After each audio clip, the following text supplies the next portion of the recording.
In the summer of 2022, in a quiet house in Huntsville, Alabama, a 34-year-old scientist was found dead. Police called it a self-inflicted gunshot wound. Her family and colleagues weren't so sure.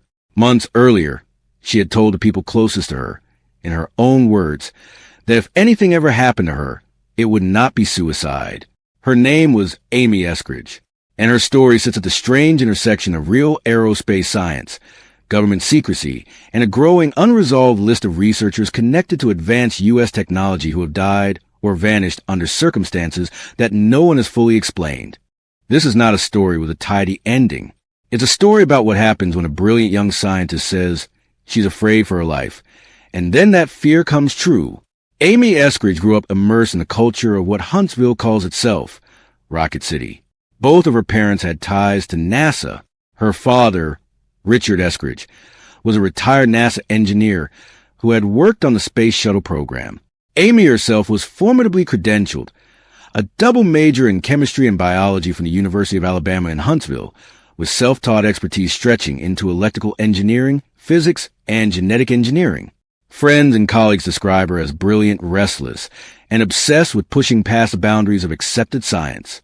Together, Amy and her father founded the Institute for Exotic Science, a small Huntsville-based research operation devoted to a field most physicists treat with deep skepticism, the search for ways to manipulate gravity itself. Here's the basic idea, stripped of jargon. Everything with mass is pulled down by gravity. And today, escaping that pull means burning enormous amounts of fuel.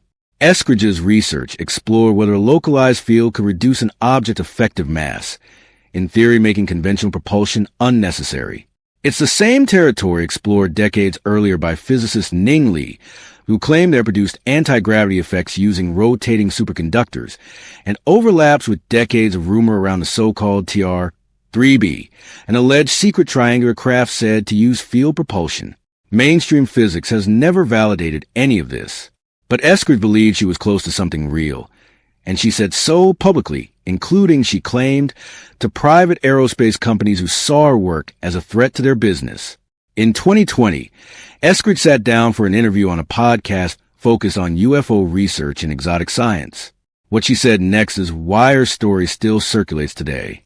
She warned that a scientist who goes public with dangerous research is at least protected by visibility, because if something happens to them, people notice.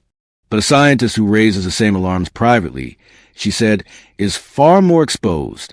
She described a chilling possibility, that someone could be silenced quietly in their own home in a way that would never even make the news.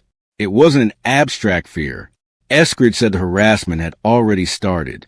According to Eskridge and those close to her, the years after that podcast interview brought a disturbing pattern. She reported break-ins at her home and lab. Equipment and research materials went missing. And she claimed something far stranger, that she was being targeted with a directed energy weapon, leaving burn marks and skin discoloration on her hands and body. She began photographing the damage and logging every incident. Looking for help, Eskridge reached out to Frank Milburn, a retired British intelligence officer with a background in whistleblower protection and exotic technology cases. Milburn took her claims seriously enough to investigate them himself. He would later tell reporters that Eskridge appeared to be experiencing both physical and psychological attacks, and that she sent him photographic evidence of her injuries. Milburn eventually reached his own conclusion.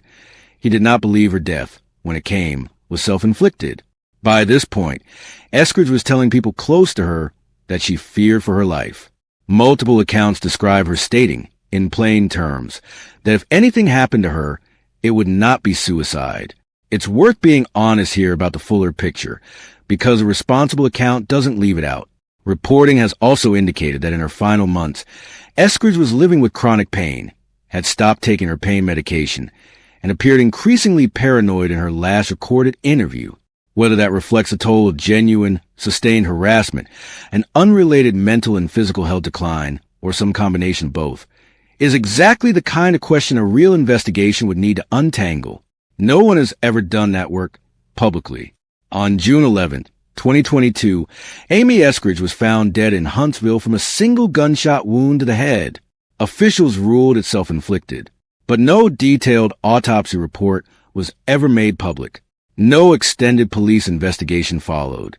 The case closed quickly, without the kind of scrutiny that her prior warnings, by any reasonable standard, seemed to demand. Reactions to her death were not unanimous. Frank Milburn remained publicly convinced that something else had happened to her, but Eskridge's own father, Richard, pushed back hard against the murder theories that began circulating online. Asked directly whether he believed his daughter's death was suspicious, he told News Nation plainly that he did not, adding that scientists died too, just like anyone else. That single fact should give any viewer pause before accepting either version too easily. The man who knew her best, who grieved her most, does not believe she was killed. And yet the questions, the missing autopsy, the closed case, her own recorded fears, have never actually been answered. Both things could be true at once. A grieving father's honest belief, and a case that was never properly investigated. That tension is the real mystery here, more than any single theory of who did it. In the years since her death, Amy Eskridge's name has become part of a much larger, more contested story. In November 2023, and again in later testimony, journalist Michael Schellenberger presented material to the U.S. Congress via Frank Milburn's statement, alleging that Eskridge had been killed by a private aerospace company because of her involvement in discussions around unidentified anomalous phenomena.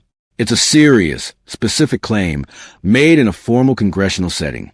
It is also, importantly, an allegation, not a finding, not a verdict, and not something any law enforcement agency has confirmed. Skeptics have pushed back hard, both on the murder claim itself and on Schellenberger's broader track record as a source. And that skepticism deserves airtime too. Extraordinary claims about corporate assassination require extraordinary evidence. And so far, the public record offers allegations, not proof.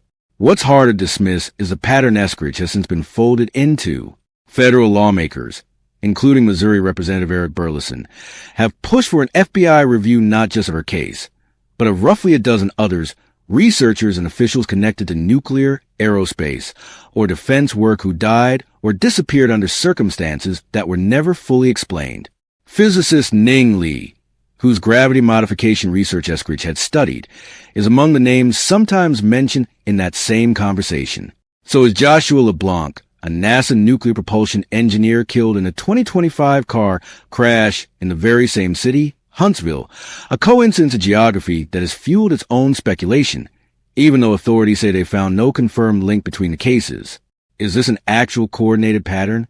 Or is it a case of unrelated tragedies in a town full of classified research, getting stitched together by an internet culture primed to find conspiracy in coincidence?